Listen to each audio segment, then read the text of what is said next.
Students, मैं अजय सिंह। आप लोग अच्छे होंगे इस बात की हम कामना करते हैं। आज हम लोग 11th के काइनेमेटिक्स चैप्टर के कॉन्सेप्ट्स पर कंसीडर कर रहे हैं।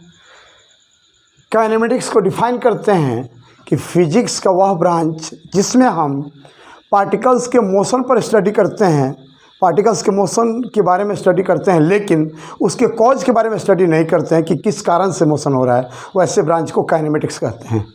The branch of physics in which we study about motion of particles regardless causes is called kinematics। और डायनामिक्स जो होता है उसमें हम मोशन पर कंसीडर करते हैं पार्टिकल्स के, उसके अलावा उसके कॉज पर भी कंसीडर करते हैं, रिगार्ड करते हैं कॉज का भी, रिगार्डिंग कॉजेज, तब जाके वो डायनामिक्स ब्रांच होता है, जिसके बारे में आगे हम लोग चर्चा करेंगे। अभी काइनेमेटिक्स में हम लोग छोटे छोटे टॉपिक्स हैं जिसको आप 9th में पढ़े भी होंगे और वेक्टर फॉर्म में नहीं पढ़े होंगे, इसलिए हम थोड़ा सा बता रहे हैं। 11th में भी आपको मिला होगा। हम छोटे छोटे टॉपिक्स हैं जिसको बहुत फास्ट आगे निकल जाते हैं। पाथ लेंथ, कवर डिस्टेंस जिसे कहते हैं, या displacement, average speed, average velocity, ETC, और भी ऐसे पार्टिकल्स हैं छोटे छोटे, और भी ऐसे टॉपिक्स हैं छोटे छोटे जिस पर हम लोग कंसीडर तेज़ी से करते जाएंगे, जिसके कॉन्सेप्ट पर तेज़ी से देखते जाएंगे।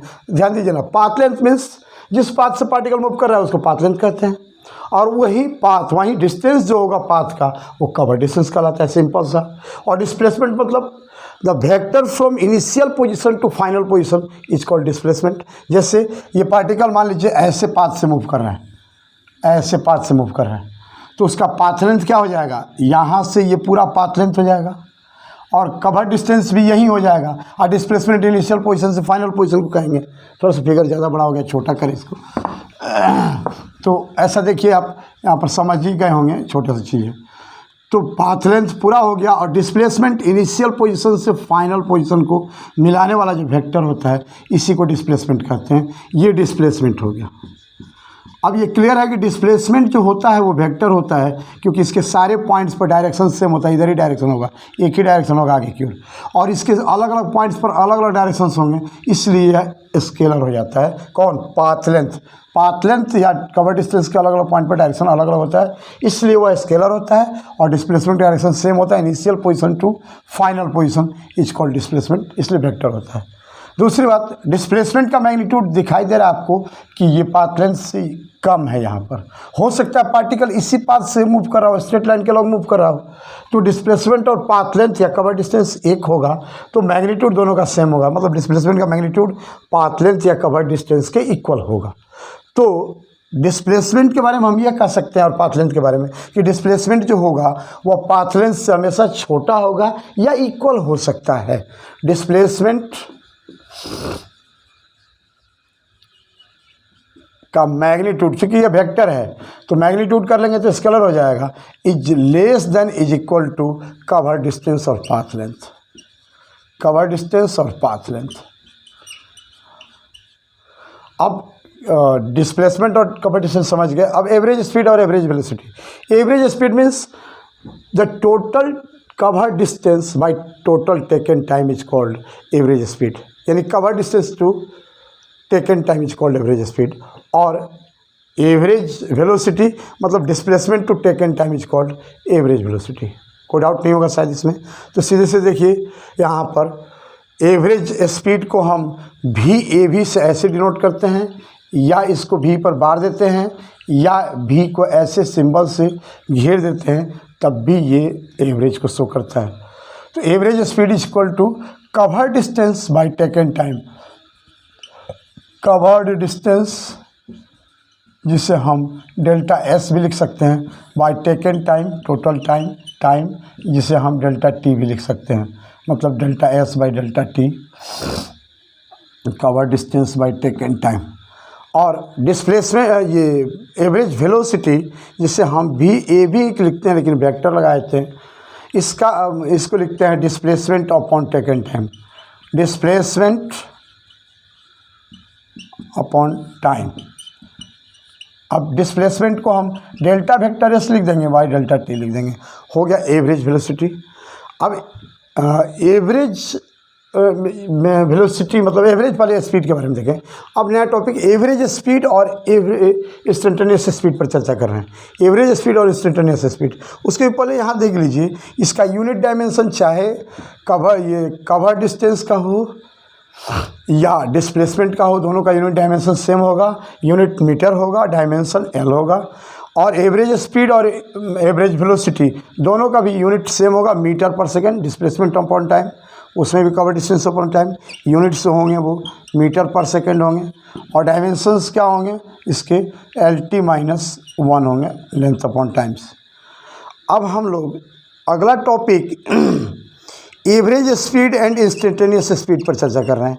एवरेज स्पीड कॉन्सेप्ट है इसमें, इसलिए इसको हम बता रहे हैं। Average speed and instantaneous speed, instantaneous speed. देखिए यहाँ पर कोई पार्टिकल ऐसे पाथ से मूव कर रहा है, ऐसे पाथ से यहाँ पर मूव कर रहा है। t=0 पर पार्टिकल यहाँ पर है, t=t1 पर पार्टिकल यहाँ पर पहुँचा हुआ है, और t=t1 पर यहाँ पर, बल्कि और आगे बढ़ा, यहाँ पर मान लेते हैं t=t1 पर पार्टिकल कहाँ पर है, यहाँ पर है t=t1 पर। और t=t2 पर पार्टिकल हम मान लेते हैं यहाँ पहुँच चुका है t=t2 पर। तो t=0 से t=t1 तक कवर डिस्टेंस यह होगा, इसे हम S1 एज्यूम कर लेते हैं। S1 है ये, कहाँ से कहाँ तक, ऐसे घूमते हुए यहाँ तक। और S2 जो होगा t=t2 तक, 0 से t2 तक, ये S2 को हम ये ऐसे लिख लेते हैं। S2 कहाँ से कहाँ तक है, तो ऐसे घूमते हुए पाथ से आएगा, ऐसे ऐसे घूमते हुए ये यहाँ तक S2। तो t2-t1 टाइम में, यानी यहाँ से यहाँ तक के टाइम इंटरवल में जो कवर डिस्टेंस होगा वो यही कवर डिस्टेंस होगा। यानी S2 में से S1 को सब्ट्रैक्ट कर देंगे तो t2-t1 टाइम इंटरवल में कवर डिस्टेंस मिल जाएगा। तो एवरेज स्पीड भी ए भी इक्वल टू क्या हो जाएगा, एवरेज स्पीड भी ए भी equal to S2 minus S1 by t2-t1। कहाँ से कहाँ तक, from T1 to T2, from t=T1 to t=T2। ये हो जाएगा V average S2 minus S1 by t2-t1, यानी delta S by delta T। और एवरेज डिस्प्लेसमेंट की बात करें तो हम दूसरा एक फिगर यहाँ पर ड्रॉ कर रहे हैं। एवरेज डिस्प्लेसमेंट, एवरेज वेलोसिटी की बात करें, सॉरी, तो डिस्प्लेसमेंट देखेंगे हम। तो यहाँ पर हम एक अलग फिगर यहाँ पर बना रहे हैं। पार्टिकल यहाँ पर ऐसे घूम रहा है, ऐसे घूमते हुए यहाँ पर आ रहा है। तो t=0 पर पार्टिकल यहाँ पर है, t=t1 पर पार्टिकल मान लेते हैं यहाँ पर है, t=t1 पर, और t=t2 पर पार्टिकल जो है वो यहाँ पहुँच चुका है। तो t=0 से t=t1 तक डिस्प्लेसमेंट ये हो गया, ये डिस्प्लेसमेंट हो गया। ये कौन हो गया, S1, ये डिस्प्लेसमेंट S1 एज्यूम कर लिए हम। और t=0 से t=t2 तक डिस्प्लेसमेंट हो जाएगा ये, इसे हम S2 एज्यूम कर लिए हैं। तो t=t1 से t=डिस्प्लेसमेंट t2 तक डिस्प्लेसमेंट जो होगा वो ये वेक्टर होगा। यहीं t=t1 से t=t2 तक डिस्प्लेसमेंट है, जिसे हम डेल्टा वेक्टर S मान लेते हैं। तो t=t1 से t=t2 तक एवरेज वेलोसिटी फाइंड करना है फ्रॉम, इस चीज़ को हम यहाँ से लिख देते हैं, from t=t1 to t=t2। Average velocity v average, इस पर हम वेक्टर लगा देंगे, = S2 minus S1 vector S2 minus vector S1 upon t2 minus t1, यानी यह हो जाएगा delta vector S upon delta T। अब हम लोग एवरेज वेलोसिटी के बाद, एवरेज स्पीड के बाद, यहाँ पर एवरेज स्पीड देख लिए हैं और एवरेज वेलोसिटी देख लिए हैं। सारे टॉपिक्स को हम लोग एक ही में, यहाँ पर average speed and instantaneous speed की बात कर रहे हैं, और हमने एवरेज वेलोसिटी यहाँ पर वो टॉपिक भी इसी में डाल देते हैं। Average speed and instantaneous speed, average velocity and instantaneous velocity, average velocity वो टॉपिक भी इसी में डाल देते हैं, velocity and instantaneous velocity,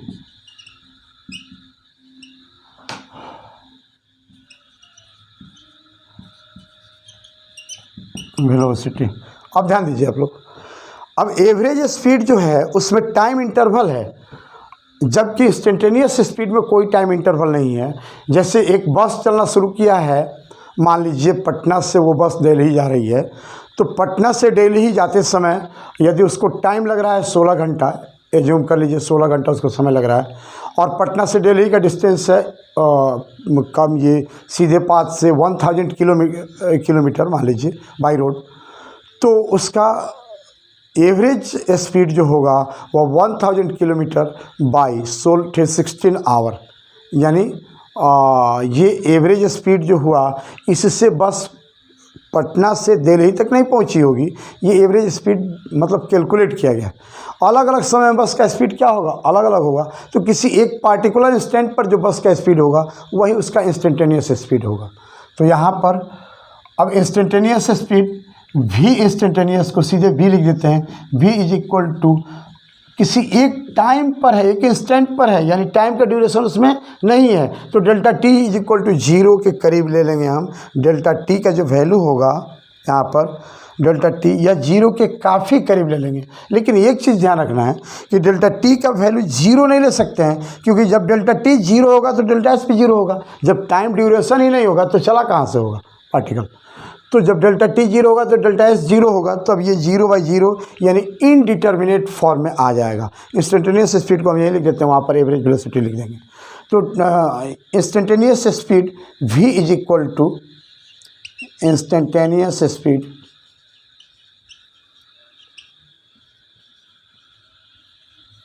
v is equal to, इसमें टाइम ड्यूरेशन 0 के काफ़ी करीब होगा लेकिन 0 नहीं होगा। जैसे मान लीजिए 0.000001, ये 0 के काफ़ी करीब है लेकिन 0 नहीं है।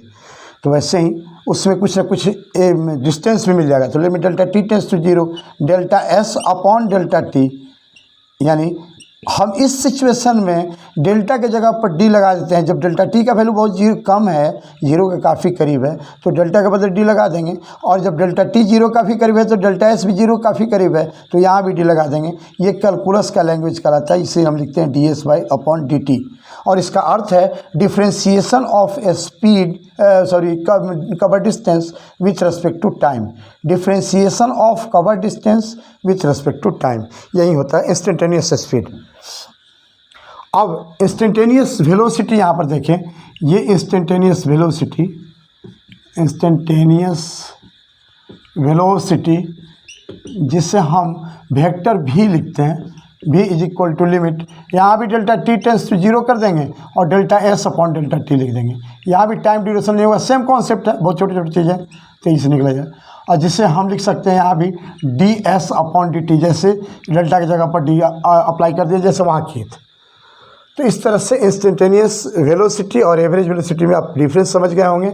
Average velocity means displacement upon time, और इंस्टेंटेनियस स्पीड मतलब differentiation of displacement with respect to time. दोनों दो चीज़ हैं। हालांकि small displacement by small time interval ये लिख सकते हैं हम लोग, लेकिन दोनों दो चीज़ें हैं, दो तरह से डिफाइन किया जाता है।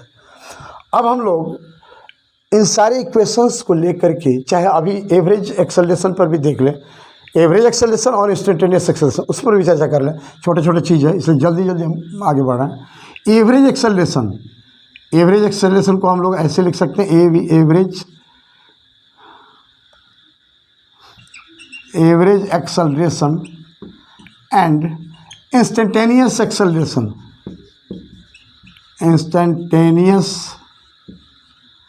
एक्सेलरेशन। ये ध्यान दीजिए, यदि t1 टाइम पर किसी पार्टिकल का वेलोसिटी v1 है और t2 टाइम पर पार्टिकल का वेलोसिटी v2 हो जाता है, at t is equal to t1, v is equal to velocity is equal to हम मान लेते हैं v1 है, at t is equal to t2, ये t टाइम का सिंबल है और ये टाइम का वैल्यू है, ये t टाइम का सिंबल है, ये t टाइम का वैल्यू है t2, v is equal to velocity को हम v2 एज्यूम कर लेते हैं। तो t1 से t2 टाइम तक वेलोसिटी में डिफरेंस हो जाएगा v2 माइनस v1, और यही velocity difference upon taken time, यही ना एक्सेलरेशन कहलाता है। याद होगा आप लोगों को एक्सेलरेशन का definition, the time rate of change in velocity is called acceleration. तो सिंपल कॉन्सेप्ट है एक्सेलरेशन का। और यहाँ एवरेज एक्सेलरेशन की बात कर रहे हैं तो वी एवरेज एक्सेलरेशन का average value is equal to change in velocity to taken time. एक बार लिख देते हैं, change in velocity upon taken time, ratio of change in velocity to taken time is called average acceleration. तो change in velocity जो हो जाएगा वह कितना हो जाएगा, is equal to v2 minus v1 upon t2 minus t1। कहाँ से कहाँ तक, t1 टू t2, जिसे हम लिख सकते हैं delta v upon delta t। अब ऐसे ही हम लोग एवरेज एक्सेलरेशन जैसे फाइंड किए हैं वैसे इंस्टेंटेनियस एक्सेलरेशन की बात करें। इंस्टेंटेनियस एक्सेलरेशन, ये इंस्टेंटेनियस एक्सेलरेशन में जो टाइम इंटरवल होता है, टाइम ड्यूरेशन जो होता है वो जीरो के काफ़ी करीब होता है, मतलब बहुत कम होता है। तो उस सिचुएशन में a instantaneous is equal to limit, time interval बहुत कम होता है तो delta t tends to zero लिख देते हैं।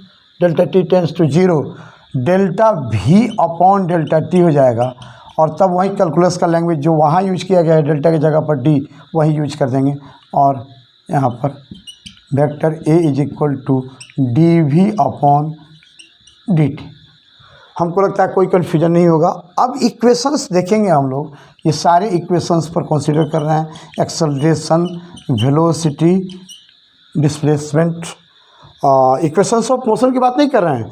ये जो इक्वेशंस आए जैसे यहाँ पर आया है वी इंस्टेंटेनियस के v is equal to d s upon d t, a is equal to d v upon d t, a average is equal to delta v upon delta t, इन्हीं सारे equations को लिख रहे हैं।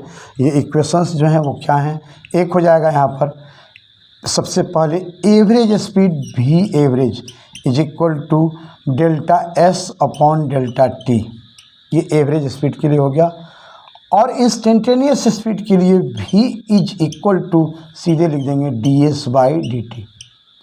ठीक वैसे ही average velocity v average is equal to delta vector s upon delta t, और instantaneous velocity v is equal to d vector s upon d t या d s vector d s upon d t. वैसे ही average acceleration की बात करें तो यहाँ लिख सकते हैं या यहीं पर लिख देते हैं a average is equal to d v upon d t, और स्केलर फॉर्म में a average is equal to d v by d t, और यहाँ पर a instantaneous is equal to d v by d t और a average equal to delta v by delta t होगा यहाँ पर, और instantaneous जो होगा वो d v by d t होगा। और ए एवरेज की बात करें तो delta v upon delta t होगा, जो यहाँ हमने लिखा हुआ है delta v upon delta t, और a is equal to instantaneous में d v upon d t. अब इसमें हम a is equal to d v upon d t में हम चाहें तो इसको ऐसे भी लिख सकते हैं, is equal to d v upon d s into d s upon d t. तो इससे हो जाएगा d s upon d t को भी लिख सकते हैं, तो ए इज इक्वल टू हो जाएगा d v by d s into v. ये इक्वेशन, एक तो इक्वेशन यह भी आ जाएगा d v upon d s into v. अब हम लोग इन इक्वेशंस की सहायता से इक्वेशंस ऑफ मोशन को डेराइव करेंगे। v is equal to u plus a t, s is equal to u t plus half a t square, v square is equal to u square plus two S, S n is equal to u plus two n minus one by two a, और vector r is equal to r naught plus vector s और vector u t plus half a t square, ऐसा भी लिख सकते हैं। ये equations of motion है for uniform acceleration. तो यूनिफॉर्म एक्सेलरेशन के लिए इक्वेशंस ऑफ मोशन क्या है, ये equations of motion for uniform acceleration, for uniform acceleration के लिए इक्वेशंस ऑफ मोशन, एक हो गया v is equal to u plus a t, इसको डेराइव कर रहे हैं, v is equal to u plus a t, इसी को डेराइव कर रहे हैं। यहाँ अब जो इक्वेशन हमको मिला है उसी की सहायता से इसमें v है, a है, t है, मतलब वेलोसिटी है, एक्सेलरेशन है, टाइम है। वेलोसिटी एक्सेलरेशन टाइम से रिलेटेड आपके पास इक्वेशन कौन सा है, ये a is equal to d v upon d t है, ये इक्वेशन है। एक्सेलरेशन वेलोसिटी टाइम है, इसी की सहायता से करेंगे। और इस इक्वेशन को हम कहीं भी यूज कर सकते हैं, यूनिफॉर्म एक्सेलरेशन के लिए इस इक्वेशन को, और नॉन यूनिफॉर्म कहीं भी, लेकिन हम वहाँ यूनिफॉर्म एक्सेलरेशन के लिए चल रहे हैं। तो a is equal to d v by d t apply करेंगे, a is equal to d v by d v upon d t, और इसकी सहायता से लिख सकते हैं d v is equal to a d t. अब इसको इंटीग्रेट कर देंगे प्रॉपर लिमिट्स में, तो d v integration of d v is equal to integration of a d t.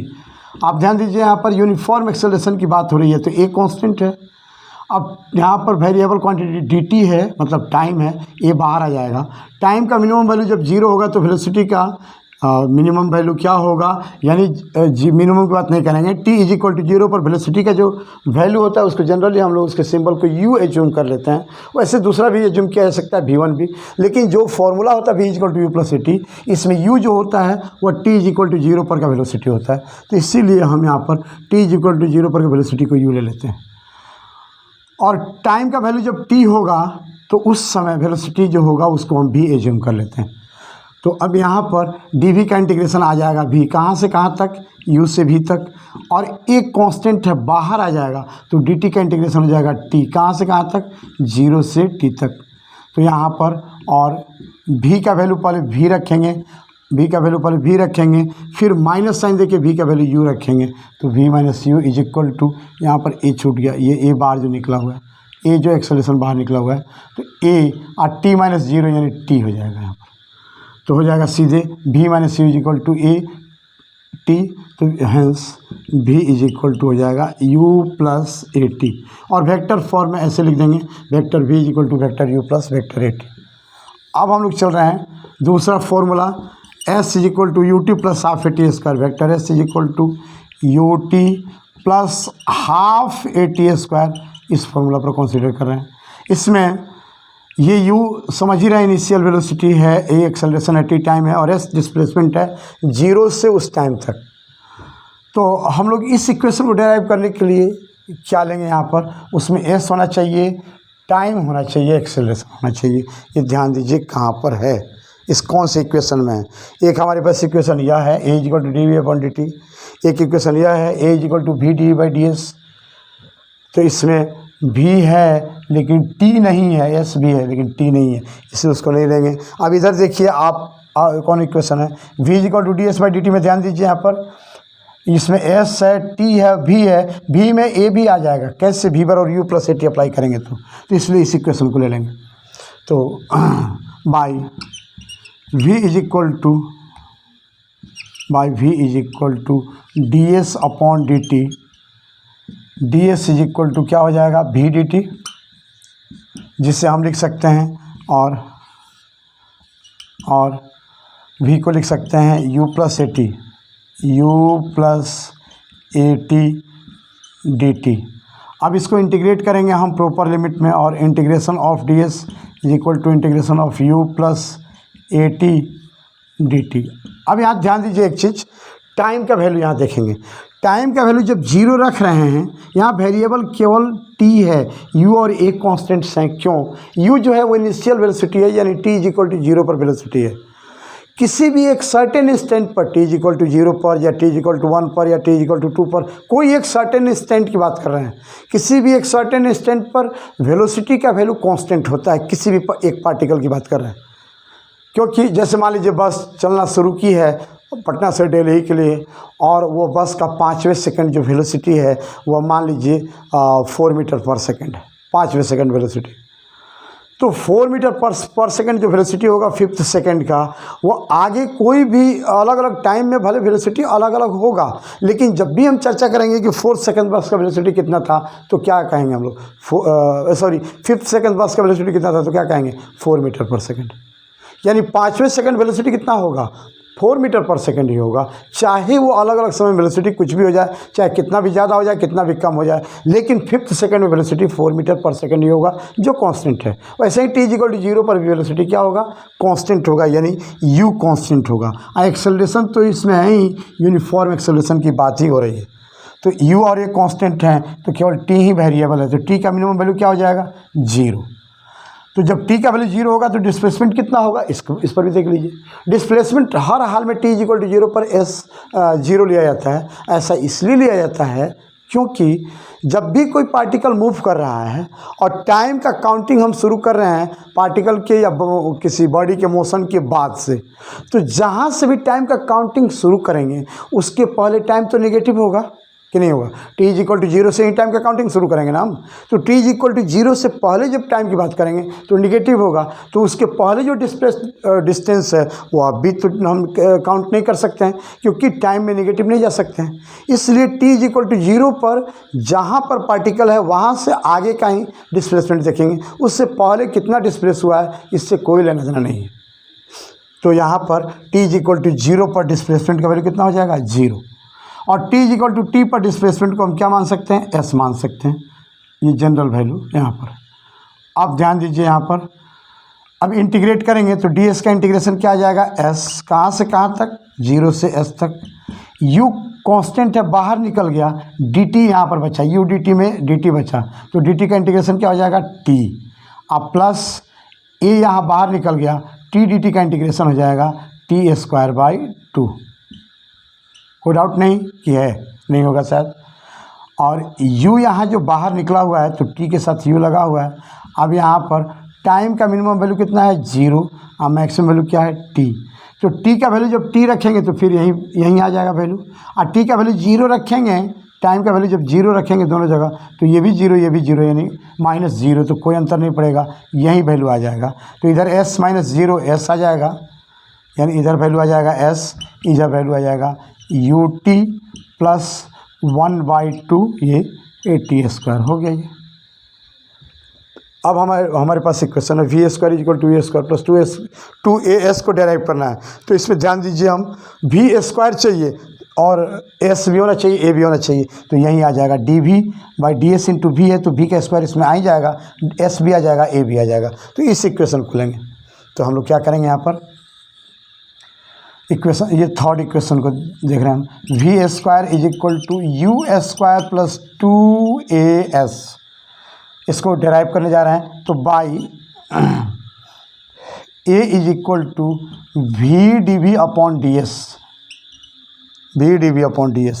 अब इस यहाँ पर लिख सकते हैं v/dv = ads, इसको कैसे कर सकते हैं, ads। अब v/dv को इंटीग्रेट करेंगे, integration of v/dv = integration of ads, यहाँ भी प्रॉपर लिमिट रखेंगे। तो यहाँ t=0 पर डिस्प्लेसमेंट का वैल्यू क्या लेते हैं, 0, एक्सेलरेशन तो कांस्टेंट है। और t=0 पर वेलोसिटी का वैल्यू क्या लेते हैं, u। t पर डिस्प्लेसमेंट को s मान लेते हैं और वेलोसिटी को हम v मान लेते हैं, रीअज्यूम कर लेते हैं। इधर मिटाना पड़ेगा, फास्ट मिटा देते हैं यहाँ पर, चलिए।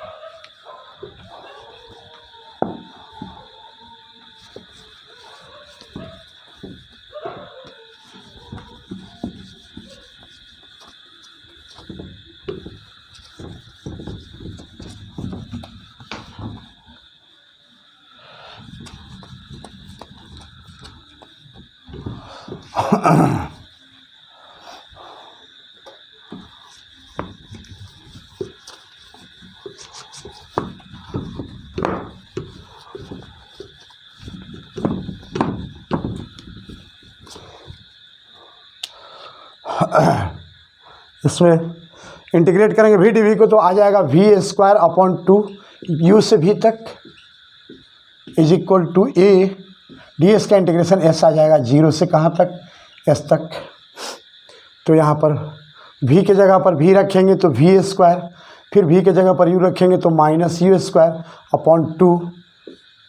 × s - 0 s, तो v² minus u square is equal to 2s और v square is equal to u square plus 2s। ये आ गया यहाँ पर इक्वेशन 1-2।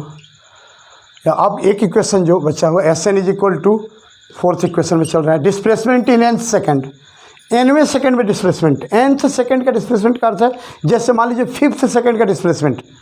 5th सेकंड का displacement means displacement in 5 second minus displacement in 4 second, that is displacement in 4 second to 5 second is called displacement in 5th second. Similarly, displacement in nth second means displacement from n minus 1 second to n second। यानी n second के displacement में से n minus 1 second का displacement subtract कर देंगे तो n minus 1 से n second का डिस्प्लेसमेंट मिल जाएगा, जिसे हम कहते हैं डिस्प्लेसमेंट इन nth सेकेंड। तो यहाँ पर वही उसके लिए इक्वेशन हो जाएगा s n is equal to u plus 2n minus 1 by 2a। अब ये इक्वेशन को डेराइव कैसे करेंगे ध्यान दीजिए यहाँ पर। इसके लिए भी हमको यहाँ पर डिस्प्लेसमेंट चाहिए, इनिशियल मतलब वेलोसिटी चाहिए, एक्सेलरेशन चाहिए और टाइम चाहिए, टाइम मतलब n यहाँ पर। तो इसके लिए इक्वेशन कौन सा होगा इसमें देखिए, डिस्प्लेसमेंट से रिलेटेड इक्वेशन मिटा दिए उधर था। ds is equal to v is equal to ds upon dt, उसी इक्वेशन को लेंगे तो बाई v equals to ds upon dt। इसमें v इज इक्वल टू क्या लिख सकते हैं, u plus a t is equal to ds upon dt, इससे हो जाएगा। और ds is equal to u plus a t into d t. अब इसी को हम प्रॉपर लिमिट में इंटीग्रेट करेंगे तो integration of ds is equal to integration of u plus a t d t. अब यहाँ टाइम का ड्यूरेशन जो है u और ये कॉन्स्टेंट्स है, वहाँ देख चुके हैं इसके पहले हम लोग कॉन्सेप्ट में। u और ये दोनों ही कॉन्स्टेंट्स हैं, ये तो कॉन्स्टेंट है ही और u भी कॉन्स्टेंट है। तो t का वैल्यू मिनिमम क्या कर सकते हैं यहाँ पर, ये n माइनस 1 सेकेंड से लेकर के n सेकेंड का डिस्प्लेसमेंट निकालना है हमको, यानी डिस्प्लेसमेंट इन n सेकेंड। तो n माइनस 1 सेकेंड में डिस्प्लेसमेंट, उसके पहले वाले डिस्प्लेसमेंट को कंसिडर नहीं करेंगे, उसको 0 ले लेंगे जब n माइनस 1 से आगे बढ़ रहे हैं तो। और nth सेकेंड में डिस्प्लेसमेंट मान ले रहे हैं Sn हो रहा है यहाँ पर, यानी displacement from n minus 1 second to n second is Sn। तो यहाँ ds का इंटीग्रेशन होगा s, जिसका वैल्यू होगा 0 से Sn तक, तो 0 टू Sn लिख देंगे यहाँ पर। और इधर u dt में u बाहर आ गया, dt का इंटीग्रेशन t हो गया, t का वैल्यू हो जाएगा यहाँ पर कहाँ से कहाँ तक, n माइनस 1 टू n। अब plus a t d t में a बाहर आ जाएगा और टी डी टी का इंटीग्रेशन हो जाएगा टी स्क्वायर अपॉन 2, कहाँ से कहाँ तक, n माइनस 1 टू n। तो इधर हो जाएगा Sn minus 0 means Sn is equal to right side u, t के जगह पर n minus n minus 1 plus a by 2 को भी बाहर निकाल लेते हैं, टी स्क्वायर तो t के जगह पर n रखेंगे तो हो जाएगा n स्क्वायर माइनस टी के जगह पर फिर n माइनस 1 रखेंगे तो n माइनस 1 का स्क्वायर, जो इंटीग्रेशन का प्रॉपर्टी है उसका कॉन्सेप्ट है उसके अनुसार। तो यहाँ n माइनस n कैंसिल हो गया, अब माइनस माइनस प्लस 1, तो u इंटू 1 मीन्स u बचा प्लस a बाई 2, यहाँ पर क्या बचेगा n square minus n square यहाँ पर प्लस 1 का स्क्वायर, तो फिर माइनस 1 होगा। अब क्योंकि माइनस लगा हुआ है प्लस 1 स्क्वायर 1, अब फिर यहाँ पर आ जाएगा माइनस 2 इंटू n और माइनस लगा हुआ है तो प्लस 2n होगा ब्रैकेट से बाहर आने पर, तो हो जाएगा u प्लस ये दोनों कैंसिल हो गया, 2n माइनस 1 बचा तो u plus a by 2 into 2n minus 1, यही फार्मूला है u plus 2n minus 1 by 2a is equal to Sn। तो इधर Sn है ही, तो और Sn इज इक्वल टू आ गया u plus 2n minus 1 by 2a, इसको वेक्टर फॉर्म में लिख सकते हैं। अब डिस्प्लेसमेंट तो हो गया। अब यहाँ हम लोग को देखना है पोजीशन वेक्टर, देख रहे हैं पार्टिकल, एक फार्मूला यहाँ पर लिख रहे हैं 5th, vector r is equal to vector r naught मतलब t इज इक्वल टू 0 पर पोजीशन वेक्टर, अब प्लस डिस्प्लेसमेंट s, जिसे हम ऐसे भी लिख सकते हैं r naught plus u t plus half a t square, u t plus half a t square, ये वेक्टर फॉर्म है। आर इज इक्वल टू ये फॉर्मूला होगा और यह फॉर्मूला दोनों में। तो ये यूनिफॉर्म एक्सेलरेशन के लिए होगा और ये किसी भी सिचुएशन में इसको हम अप्लाई कर सकते हैं। तो मान लेते हैं कि यह रेफरेंस पॉइंट है, रेफरेंस पॉइंट है ये, और पार्टिकल किसी समय t इज इक्वल टू 0 पर इस पॉइंट पर है और t is equal to t पर, ये टाइम का सिंबल है और ये टाइम का वैल्यू है, t is equal to t. तो यहाँ पर ये जो होगा वैल्यू होगा, यही ना हो जाएगा आर नॉट का value, initial position vector r naught, और यहाँ से यहाँ तक जो वैल्यू होगा वो t is equal to position vector है, जिससे हम वेक्टर r लिख सकते हैं या आर टी भी लिख सकते हैं। आर टी ज़्यादा समझिएगा आप लोग, आर टी लिख देते हैं यहाँ पर, वेक्टर आर टी। तो ये आर टी ले लेते हैं। तो यहाँ से यहाँ तक ये जो होगा यही ना डिस्प्लेसमेंट होगा, कहाँ से कहाँ तक, t इज इक्वल टू 0 से t is equal to t तक, ये डिस्प्लेसमेंट होगा जिसे हम वेक्टर एस लिख सकते हैं। तो इस ट्रायंगल में देखिए ना, हम यहाँ से यहाँ गए, फिर यहाँ से यहाँ गए, इसका अर्थ है यहाँ से यहाँ गए, पटना से दिल्ली, दिल्ली से मुंबई, इसका अर्थ है पटना से मुंबई। तो यहाँ से यहाँ गए यानी वेक्टर आर नॉट प्लस यहाँ से यहाँ गए यानी vector s is equal to यहाँ से यहाँ गए यानी वेक्टर आर टी। यही फॉर्मूला है, r t is equal to r naught plus s आ गया। अब इसमें हम s बराबर u t plus half a t square जो प्रूव किए हैं सेकेंड, यहाँ पर s equals to u t plus half a t square, उसको अप्लाई कर सकते हैं यहाँ पर। तो उसको लिख देंगे यहाँ पर s is equal to u t plus half a t square use कर देंगे, तो r t is equal to हो जाएगा क्या, r naught plus u t plus half a t square. ठीक है। अब एक चीज़ यहाँ पर ध्यान दीजिए, v square is equal to u square plus 2as, यह जो इक्वेशन लिखे थे इसमें ये ध्यान रखना है ये दोनों स्केलर्स होते हैं, क्योंकि वेक्टर का स्क्वायर स्केलर ही आ जाता है, तो इसलिए इसको स्केलर लिखे, वेक्टर लिखे एक ही बात है। लेकिन वेक्टर ए और वेक्टर एस के बीच डॉट प्रोडक्ट यहाँ पर आता है फॉर्मूला में, ये ध्यान रखना है। वेक्टर ए और वेक्टर एस के बीच डॉट प्रोडक्ट है, इसलिए वेक्टर फॉर्म में इक्वेशन लिख देते हैं ताकि कन्फ्यूजन नहीं हो। और इसको भी वेक्टर फॉर्म में लिख सकते हैं, vector s n, vector u और वेक्टर ए, ये स्केलर है, टाइम है, और वो तो वेक्टर फॉर्म में है। अब हमारे समझ से आप लोग सारे कॉन्सेप्ट्स को अभी जो बताए, इन कॉन्सेप्ट्स को अच्छे से समझ गए होंगे, और आशा है कि पिछले वीडियोज में हम जो कॉन्सेप्ट डाले हैं उनको भी आप अच्छे से समझे होंगे। इस वीडियो में थोड़ा सा देरी हो गया है, क्योंकि एक दिन वीडियो बनाने के बाद वो वास्तव में साउंड गायब था उसका, वो डिस्टर्ब था उसमें भीतर, तो उसके कारण भी देरी हो गया, और एक दो दिन हम भी अपने से भी लेट हैं, इसलिए वीडियो में देरी हो गया। आगे का वीडियो हम कोशिश करेंगे जल्दी से जल्दी डालें। यदि आप लोगों का वीडियो मतलब सब वीडियो अच्छे लग रहे हैं, यह वीडियो भी अच्छा लगे तो शेयर, लाइक, सब्सक्राइब कीजिए, और कमेंट्स में जो जानना चाहते हैं आप डालिए, और आगे हम हर टॉपिक से रिलेटेड वीडियोज़ को डालने की कोशिश करेंगे। अभी कॉन्सेप्चुअल वीडियोज़ आगे आएंगे, अभी आगे जो होगा वो बहुत से कॉन्सेप्ट्स के वीडियो इसके बाद आएंगे। अभी तो कॉन्सेप्ट्स का अब शुरुआत हो रहा है, आगे आप लोगों को काइनेमेटिक्स ब्रांच में बहुत अच्छे से सिखा देंगे। किसी भी सिचुएशन में आप प्रॉब्लम को हैंडल कर सकते हैं, क्वेश्चन बना सकते हैं। अभी हम लोग एवरेज वेलोसिटी और एवरेज स्पीड में ही आप लोगों को बहुत सा क्वेश्चन दिखाते, लेकिन यदि हम उसमें चलेंगे तो फिर ये थ्योरेटिकल वीडियो नहीं बना पाएंगे। आप लोग यदि प्रॉब्लम चाहते हैं कि हम प्रॉब्लम पर ज़्यादा हम स्ट्रेस करें ताकि आपका कॉम्पिटिटिव व्यू से ज़्यादा डेप्थ बने, तो थोड़ा सा आप लोग कभी कमेंट्स में डाला तो कीजिए कम से कम कि हाँ ये चीज़ आप बताइए, उस चीज़ पर हम कंसंट्रेट करेंगे, आपके कमेंट्स पर कंसीडर करके उसके अकॉर्डिंग नया वीडियो डालेंगे जिसमें प्रॉब्लम भी होगा। तो स्टूडेंट्स बस हम यही कहना चाहते हैं कि आप हमारे वीडियोज़ को ध्यान में रखते हुए, हमारे चैनल को भी ध्यान में रखते हुए कॉन्सेप्ट्स को सीखते रहें, और शेयर, लाइक, सब्सक्राइब करते हुए बेल आइकन को भी प्रेस कर दें ताकि वीडियो जल्दी से जल्दी आपको मिले। Thank you.